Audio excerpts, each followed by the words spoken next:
Hey, how's it going, everybody? This is Group 4, and we'll be talking about what we made for our 3D project. Basically, we made a case for a Raspberry Pi, which is basically a miniature computer for hobbyists.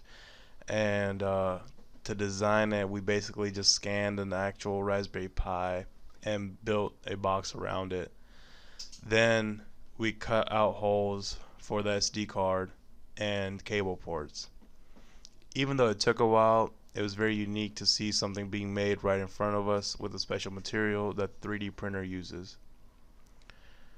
3D printing is pretty incredible in general, just due to the amount of benefits it can do for society, such as that house that can be made for the impoverished that uses that just a 3D printer on a bigger scale, and it can pretty much make a house ground up, and then you just add like furniture and stuff. It makes all the walls and you know puts up the structure.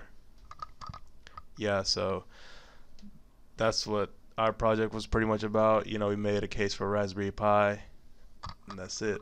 Thanks, guys.